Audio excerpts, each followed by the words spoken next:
नमस्ते बच्चों, मैं सपना जैन आपको क्लास 12th हिंदी आरोह भाग 2 का काव्यखंड का पाठ 1 पढ़ाने वाली हूँ, जिसका शीर्षक है आत्म परिचय एक गीत और इसके कवि हैं हरिवंश राय बच्चन जी।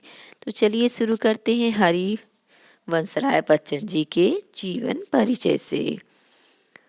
जन्म सन 1907 में। तो इनका जन्म कब हुआ? तो 1907 में हुआ। कहाँ हुआ? इलाहाबाद में हुआ। इनकी प्रमुख रचनाएं हैं मधुशाला, मधुबाला, मधुकलश। ये इनके सबके साथ में वर्ष भी दिए हुए हैं, किस वर्ष में कौन सी प्रकाशित हुई। तो मधुशाला का सन है 1935, मधुबाला 1938, मधुकलश 1938। निशा निमंत्रण, एकांत संगीत, आकुल अंतर, मिलन यामिनी, सत्यरंगिणी, आरती और अंगारे, नए पुराने झरोके, टूटी फूटी कड़ियाँ, ये सभी इनके काव्य संग्रह हैं। क्या भूलूं क्या याद करूं, नीड़ का निर्माण फिर, बसेरे से दूर, 10 द्वार से सोपान तक, ये सभी इनकी आत्मकथा हैं जो कि 4 खंड में विभाजित हैं। फिर है हेमलेट, जनगीता, मैकबेथ, ये इन्हें अनुवाद किए, मतलब दूसरी भाषा से हिंदी भाषा में इनका अनुवाद किया गया है।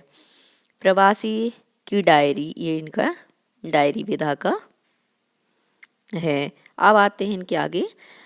उनका पूरा वाङ्मय बच्चन ग्रंथावली के नाम से 10 खंडों में प्रकाशित है। तो इनका जो पूरा वाङ्मय है, जो पूरा साहित्य है, व्याकरण, वो सभी क्या है, इनका जो बच्चन ग्रंथावली नाम से 10 खंडों में क्या हो गया है, प्रकाशित हो चुका है। इनकी मृत्यु कब हुई थी? तो इनकी मृत्यु सन 2003 में हुई थी। कहाँ हुई थी? तो मुंबई में हुई थी, जिसको बॉम्बे भी बोलते हैं। पूर्व चलने की बटोही बाट की पहचान कर ले। 1942 से 1952 तक इलाहाबाद विश्वविद्यालय में प्राध्यापक, मतलब बता रहे हैं यहाँ पर कि पूर्व चलने के बटोही बाट की पहचान कर ले। ये जो रचना है कि यह 1942 से 52 तक इलाहाबाद विश्वविद्यालय में प्राध्यापक थे, तब इन्होंने की।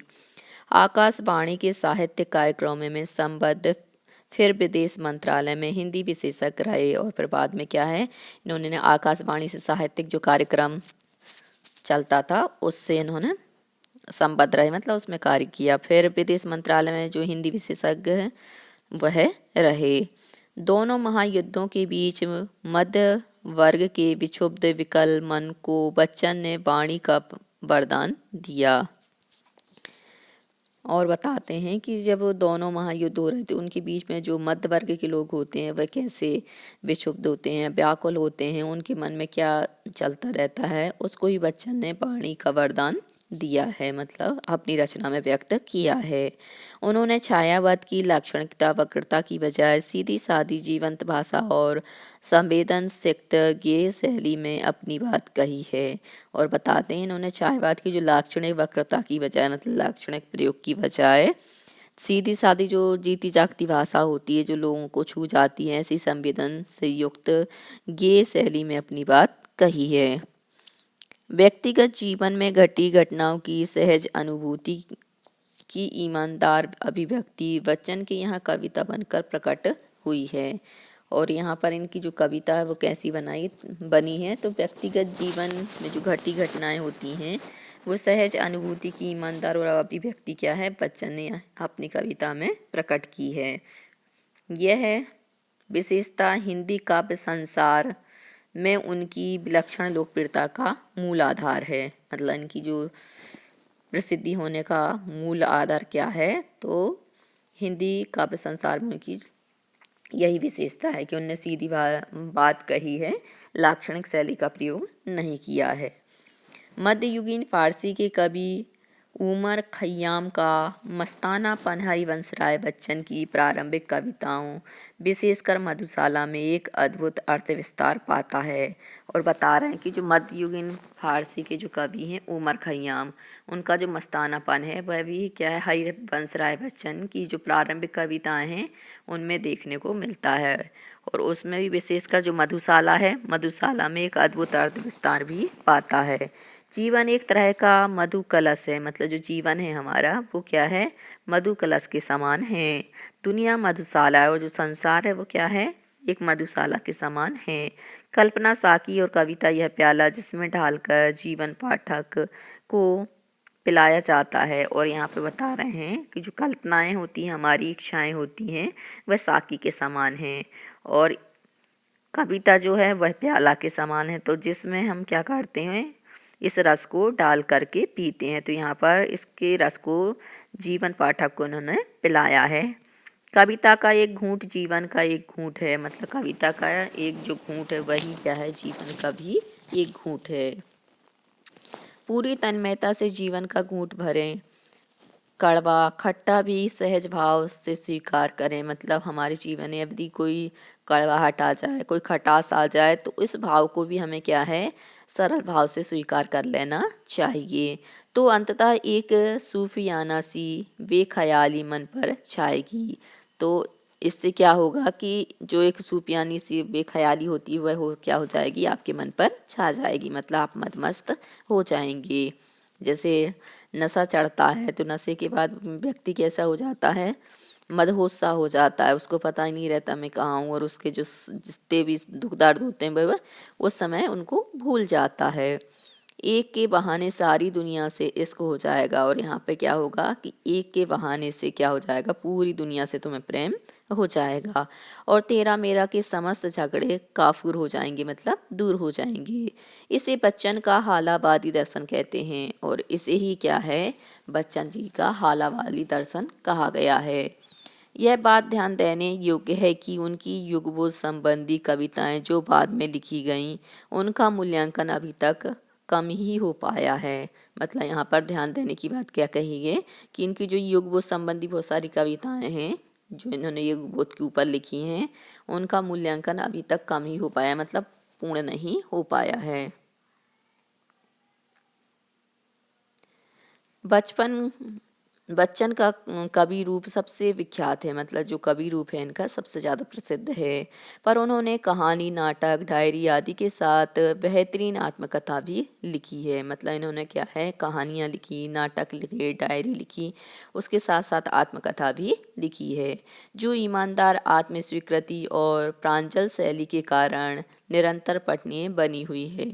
और बता रहे हैं कि जो इनकी रचनाएं हैं वो कैसी हैं, ईमानदार हैं, आत्म स्वीकृति को लिए हुए हैं और प्रांजल शैली में लिखी गई हैं और इसी कारण से ये क्या है, निरंतर पढ़ने के योग्य हैं। यहाँ उनकी कविता, आत्म परिचय तथा गीत संग्रह निराशा निमंत्रण का एक गीत दिया जा रहा है। यहाँ पर जब हम पढ़ेंगे कविता तो वो कविता किसकी है, आत्म परिचय का, तथा गीत संग्रह का जो निशा निमंत्रण है इनकी प्रसिद्ध कृति, उसका ही एक गीत यहाँ पर लिया गया है। अपने को जानना दुनिया को जानने से ज़्यादा कठिन है। मतलब हम दुनिया को तो जल्दी जान सकते पर अपने आप को नहीं पहचान पाते हैं, जान पाते हैं ये, और जानने की कोशिश भी करते हैं तो ज़्यादा कठिन होता है। समाज से व्यक्ति का नाता खट्टा मीठा तो होता ही है। मतलब समाज में यदि हम रहते हैं तो व्यक्तियों से हमारा जो नाता होता है, कभी खटास आ जाती, कभी मिठास हो जाती, तो ये सब चलता ही रहता है। जग जीवन से पूरी तरह निरपेक्ष रहना संभव नहीं। मतलब हम संसार में रह रहे हैं, दुनिया में रह रहे हैं, तो दुनिया में हम निरपेक्ष भाव से नहीं रह सकते। दुनिया अपने व्यंग्य बाण और शासन प्रशासन से चाहे जितना कष्ट दे, पर दुनिया से कटकर मनुष्य रह भी नहीं पाता। मतलब जब हम संसार में रहते हैं तो हम व्यंग्य बाण छोड़ते रहते हैं, दूसरे हमारे ऊपर छोड़ते रहते हैं। शासन प्रशासन को हम, जब प्रशासन अच्छी नीतियाँ बनाते हैं हम तारीफ करते हैं, यदि उसने कोई बुरी नीति बना दी तो हम उसकी बुराई करते हैं, और उसके जितने भी कष्ट होते हैं वो भी हम झेलते हैं। जैसे पेट्रोल के दाम बढ़ा दिए तो कभी बिजली के बढ़ा दिए, कभी गैस के बढ़ा दिए, तो उसके कष्टों को भी हम शासन प्रशासन के क्या करते हैं, झेलते हैं। पर दुनिया से कट कर मनुष्य रह भी नहीं सकता, और हम चाहें कि मतलब हम समाज से, संसार से हट के कहीं रहें तो हम रह भी नहीं सकते, क्योंकि समाज में, संसार में हमें रहना है तो यहाँ के जो भी तौर तरीके होंगे उनको हमें अपनाना ही होगा, क्योंकि उसकी अपनी अस्मिता, अपनी पहचान का उत्स उसका परिवेश ही उसकी दुनिया है। और बताते हैं क्योंकि यहाँ की जो अपनी अस्मिता है, पहचान है, परिवेश है, वही क्या है, एक प्रकार की हमारी दुनिया है। अपना परिचय देते हुए वह लगातार दुनिया से अपने द्वित्वात्मक और द्वंद्वात्मक संबंधों का मर्म ही उद्घाटित करता चलता है। और इसमें इनका जो आत्म परिचय कविता है, उस कविता में इन्होंने बताया कि दुनिया में दो प्रकार से और द्वंद्व से संबंध का जो मर्म है वह क्या होता है, उद्घाटित होता रहता है। और पूरी कविता का सारांश एक पंक्ति में यह बनता है, मतलब पूरी कविता जब हम पढ़ेंगे तो उसका जो सार है वो एक पंक्ति में यह होगा कि दुनिया से मेरा संबंध प्रीति कलह का है, मतलब प्रेम की लड़ाई का है। मेरा जीवन विरुद्धों का सामंजस्य है, और मेरा जो जीवन है तो जो विपरीतता होती हैं, विरोधाभास होते हैं, उनका ही सामंजस्य होता है। यदि हमने उसमें तालमेल बिठा लिया तो हमारा जीवन सुखमय है, और यदि हमने उसके विरुद्ध और ज़्यादा झगड़ा किया तो वही दुखमयी बन जाता है। उन्मादों में अवसाद, रोदन में राग, शीतल वाणी में आग, विरुद्धों का विरोधाभास मूलक सामंजस्य साधते साधते ही वह बेखुदी, वह मस्ती, वह दीवानगी व्यक्तित्व में उतर आई है। और आगे बता रहे हैं, उन्मादों में अवसाद, मतलब उन्माद में हम क्या करते हैं, अवसाद करते हैं, रोदन में राग करते हैं, शीतल वाणी में आग की वर्षा करते हैं, विरुद्धों का विरोधाभास मूलक जो सामंजस्य साधते साधते ही यह जो बेखुदी है, यह जो मस्ती है, दीवानगीपन है, यही व्यक्तित्व में क्या होती है, उतर आती है। कि दुनिया में हूँ, दुनिया का तलबगार नहीं हूँ, मतलब दुनिया में रहता हूँ परंतु दुनिया में तलबगार नहीं हूँ। बाजार से गुजरा हूँ, खरीदार नहीं हूँ, मतलब मैं बाजार से गुजर रहा हूँ तो इसका मतलब थोड़ी कि मैं खरीदी करने आया हूँ। जैसा कुछ कहने का ठस्सा पैदा हुआ है, मतलब ये सब कहने का जो साहस है वह यहाँ पर पैदा हुआ है। यह ठस्सा ही छायावाद उत्तर गीति काव्य का प्राण है, और जो ये ठस्सा इनका है यही जो छायावाद उत्तर कविता है उसमें भी गीति काव्य का क्या है, प्राण है। जैसे हम प्राणों के माध्यम से जीवित रहते हैं, ऐसे ही इसका प्राण यह है। किसी असंभव आदर्श यूटोपिया की तलाश में सारी दुनियादारी ठुकरा कर उस भाव से दुनिया से इन्हें कोई वास्ता नहीं है। और जो असंभव आदर्श है, मतलब जिसको संभव नहीं बनाया जा सकते, ऐसे यूटोपिया की तलाश में सारी दुनियादारी क्या है, ठुकरा कर उस भाव से दुनिया में इन्हें कोई वास्ता नहीं, मतलब दुनिया से कोई मतलब नहीं है। प्रीति कलह का यही वितान और विरोधाभास का यह विग्रह इन्हें दूर टिमटिमाते तारे की अबूझ रहस्यात्मकता से लहा लोट रखता है। और बता रहे हैं, प्रीति कलह का यही मतलब प्रेम और झगड़ा, जिसको हम राग द्वेष भी कह सकते हैं, यही वितान और जो विरोधाभास है, यह विग्रह इन्हें क्या है, दूर जो टिमटिमाते तारे हैं, और अबूझ मतलब बिना जाने बूझे जो रहस्यात्मकता से लहा लोट रखता है। निशा निमंत्रण से उद्धृत गीत में प्रकृति के दैनिक परिवर्तनशील के संदर्भ में प्राणी वर्ग विशेषकर मनुष्य के धड़कते हृदय को सुनने की काव्यात्मक कोशिश है। और यहाँ पर जो इन्होंने निशा निमंत्रण से जो गीत लिया है उसमें प्रकृति के जो दैनिक परिवर्तनशील संदर्भ है, मतलब प्रकृति क्या होती है, बदलती रहती है, किसी न किसी माध्यम से थोड़ा थोड़ा परिवर्तन होता ही रहता है। उसमें भी जो प्राणी वर्ग से मतलब यहाँ पर मनुष्य से है, तो मनुष्यों के अंदर हृदय धड़कते हैं, हृदय धड़कते तभी तो हम पता चलता कि हाँ हम जीवित हैं। सुनने की जो काव्यात्मक कोशिश है, बहुत ही सरल सहानुभूत बिंबों के जरिए किसी अगोचर सत्य की रूहानी छुअन महसूस करा देना, मतलब इनकी कविता में क्या विशेषता है, तो जो सरल स्वानुभूत बिंब हैं उनके माध्यम से किसी अगोचर सत्य की, मतलब जो हमें दिखाई नहीं देता, जिसको हम परमात्मा कहते हैं, आत्मा हमारे शरीर में होती है, तो आत्मा की यदि भी हम अनुभूति करते हैं तो वह भी एक सत्य है। और रूहानी छुअन भी वो क्या करता है, हमें महसूस करा देना चाहता है। बच्चन की जो अलग विशेषता है, यह गीत उसका एक बेहतर नमूना है, मतलब बच्चन जी की जो अलग से पहचान है, उस पहचान की यह एक क्या है, अलग विशेषता है। यह गीत उसका एक बेहतर नमूना है। किसी प्रिय आलम्बन या विषय से भावी साक्षात्कार का आश्वासन ही हमारे प्रयास के पगों की गति में चंचल तेजी भर सकता है, मतलब पैरों में क्या कर सकता है, एक तेजी को भर सकता है। जब हमें कहीं जाना होता है तो हम उत्साहित होकर कितने जल्दी जल्दी मतलब बहुत दूर रास्ता रहता है पर हमें पहुंचना होता तो हम कुछ नहीं देखते और चलते जाते हैं और हमारे पैर भी क्या होते हैं, जल्दी जल्दी उठने लगते हैं। तो इस प्रकार से हम क्या करते हैं, वहाँ तक पहुँच जाते हैं। अन्यथा हम शिथिलता और फिर जड़ता को प्राप्त होने के अभिषिक्त हो जाते हैं। यदि मान लो हमारे अंदर चंचलता नहीं होगी, तेजी नहीं भरेगी हमारे पैरों में, तो हम क्या है धीरे धीरे चलेंगे तो वही, यदि पास भी रास्ता होगा तो हमें दूर लगने लगेगा और जड़ता होने के कारण हम क्या है वहीं पर अभिषिक्त हो जाते हैं। गीत इस बड़े सत्य के साथ समय के गुजरते जाने के एहसास में लक्ष्य प्राप्ति के लिए कुछ कर गुजरने का जज्बा भी लिए हुए है। मतलब हम यदि यहाँ पर हैं तो हम यदि समय को गुजार रहे हैं, यदि समय को गुजारने की अपेक्षा हम अपने लक्ष्य को बनाएं और उस लक्ष्य की प्राप्ति में लगे रहें तो हम उस लक्ष्य को प्राप्त कर सकते हैं। तो यही बात यहाँ पर बताई गई है कि हम लक्ष्य को बनाकर समय को बर्बाद न करके उस लक्ष्य को प्राप्त करने का जो जज्बा है वह हमारे अंदर रखें। तो इससे क्या हो जाएगा, हमारा जो लक्ष्य है वह हमारे जज्बे के कारण हमें प्राप्त हो जाएगा। अब आते हैं आत्म परिचय कविता पर। पहले हम कविता का वाचन करेंगे, फिर इसके अर्थ को संदर्भ व्याख्या सहित समझेंगे। मैं जग जीवन का भार लिए फिरता हूँ, फिर भी जीवन में प्यार लिए फिरता हूँ। कर दिया किसी ने झंकृत जिनको छूकर, मैं सांसों के दो तार लिए फिरता हूँ। मैं स्नेह सुरा का पान किया करता हूँ, मैं कभी न जग का ध्यान किया करता हूँ। जग पूछ रहा उनको जो जग की गाते, मैं अपने मन का गान किया करता हूँ। मैं निज उर के उद्गार लिए फिरता हूँ, मैं निज उर के उपहार लिए फिरता हूँ। है यही अपूर्ण संसार न मुझको भाता, मैं सपनों का संसार लिए फिरता हूँ। मैं जला हृदय में अग्नि दहा करता हूँ, सुख दुख दोनों में मग्न रहा करता हूँ। जग भव सागर तरने को नाव बनाए, मैं भव मौजों पर मस्त बहा करता हूँ। मैं यौवन का उन्माद लिए फिरता हूँ, उन्मादों में अवसाद लिए फिरता हूँ।